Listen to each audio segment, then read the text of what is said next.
जिहेतु आरनाय एन्टारटेनमेन्टनि बानजायनायाव नोंथांमोना अडिशन हाबाफारि लादों दासिम मा जायगायाव अडिशनखौ लानाय जाखो? खुलुमबाय गिबियावनो नायगिरि नोंथांमोननिसिम आं मिसेस देंखो गयारि विनार 2024 नि दा जोंनि बे आरनाय एन्टारटेनमेन्टनि अडिशना दासिम उदालगुरियाव जानानै थांबाय आरो दिनैहाय नै जोंहा क'क्राझार डिस्ट्रिक्टआव जादों आरो गाबोनहाय तामुलपुरावहाय जागोन।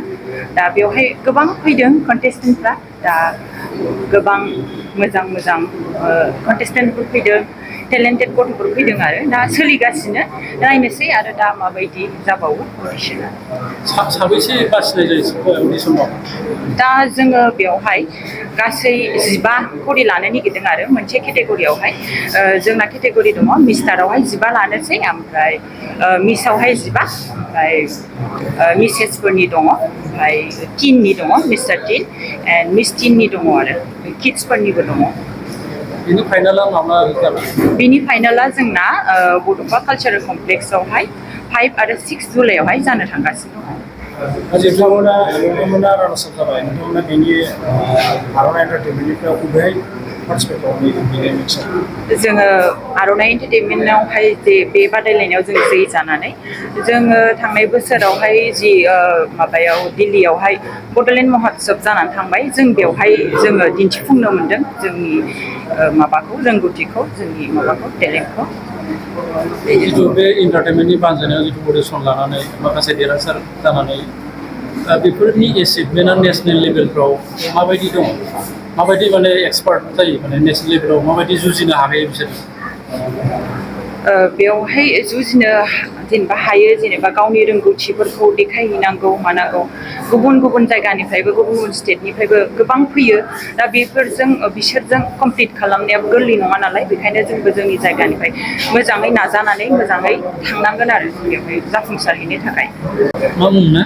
Hello, my name is Susmita Basumutari from Kokrajhar. क'क्राझारनिफ्राय दिनै अडिशनाव नोंथाङा बेवहाय बाहागो लाफैदों मा फोरमायगोन बे अडिशननि बागै?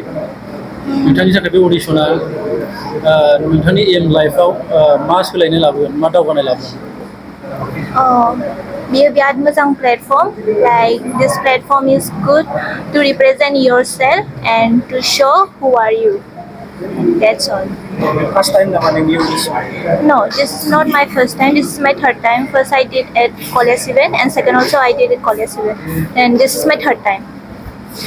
बेनि उनाव नोंनि साननाया मा? बेनि उनाव सेलेक्ट जाखांनायनि उनाव नोंथाङा नेसनेल लेभेल बा इन्टारनेसनेल लेभेलसिम माबा मोनसे आसा दं नामा? Yes, I have. To represent my border culture, I am very interested. दा बिथांमोना जितु नोंसोर सारमोना जितु अर्गानाइज खालामदों नोंथांनि गोसोआव बिथांमोननि थाखाय मा फोरमायगोन? आङो सार जायख्लंखौनो बिराद थेंक इउ होनो मानोना बिकज अफ हिम बड'लेण्डआव बिदि लाइक पेजेन्ट श' जादों नङाबा सिगाङाव गैयामोन। जोंनिफ्राय टेक्स जासै आरो नङा होमबा? खिन्थु बेफोरबायदि प्लेटफर्म गैयामोन मोनसे समाव नङा होमबा? दा बेनि थ्रुयै नोंथांमोना फेशन मडेलिंनि माबायाव जथेस्थ' जौगालांनो हागोन। Thank you. जितु आरनाय टेक्न'लजि क'अपारेटिभ ससाइटिया बिथांमोना जितु बे अडिशन अर्गानाइज बानायदों बेनि सायाव नोंथाङा मा बुंनो नाजागोन? First of all, good afternoon and बेखौनोखि आरनाय एन्टारटेनमेन्टआ अथ' गिदिर प्लेटफर्म होदों बिसोरनि दा बोसोरबा जाबाय बेखौ खुंफुबाय थानाया mister miss kids tin and Mrs Bodoland ओमफ्राय बे सिजनाव एसे ग्रेन्ड जागासिनो बिकज बिटिआरआ कलाबरेट खालामदों एन्ड आरनाय एन्टारटेनमेन्टआ बे प्लेटफर्मखौ लाबोगासिनो 5th एडिशन जाबाय आं बिराद thankful not four only four me but all the people's and society specially जोंनि बर'नि थाखाय आरोना जों गावनि कालचार गावनि हारिखौ खालि जायगायावल' नङा इन्टारनेसनेलिबो जोङो देखायनो हायो आरोना बेखौनो आङो माने थेंकफुल आरोना आरनाय एन्टारटेनमेन्टनि गोसोआव। नों दा सासे लाइमोन आङो मोनसे खोथाखौ नोंथांनाव सोंनो लुबैदों मानो होनबा आथिखालाव फेशन बा माबा मोनसे मडेलिं देखायनायाव फ्राय मानसियानो सानो मडेलिं देखायनाय मानसिफोरनि केरेक्टारा एसे गाज्रिथिं थाङो बा बेफोरबायदि ससाइटियाव साननाय मोनसे दङ बै सानग्राफोरनि थाखाय नोंथाङा मा फोरमायहरगोन?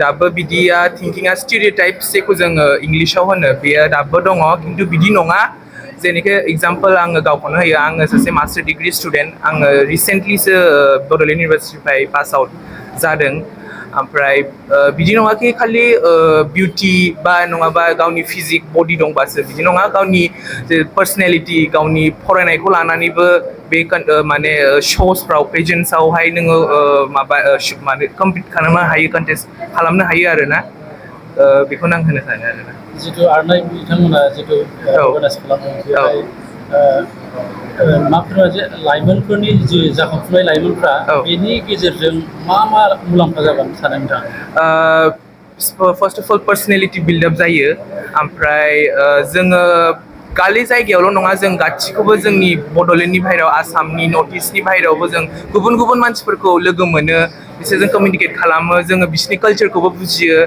जोंना माने जोंनि ससाइटियाव मा दासिमबो माने मोनसे थायोना डिसएडभान्टेजफोर थायो बेखौ जों मारै सुफुंनो हायो बेफोरखौ जोङो आलदा आलदा मालायनि माने ससाइटि एबा हारिजों बेखौ जोङो सोलोंनो मोनो नलेज मोनो आरोना बेखौनो होनो सानो आपकामिं नोंथांनि उनाव नोंथांनि एमआ मा बेसेबांसिम दावगालांनो सानो नोंथाङा फार्स्ट अफ अल आं मिस्टार बड'लेण्डआव एबार सेकेन्ड टाइम थ' आङो बेखौनो सानोखि आङो स्टेट लेभेलावबो गेलेनो हानो मोननायनि स्टेट नेसनेल आरो हायोबा इन्टारनेसनेल गेलेनो मोनोबा माने आं चान्स मोनोबा आं गावनि 100,000% होगोन आरो थेंक इउ स' माच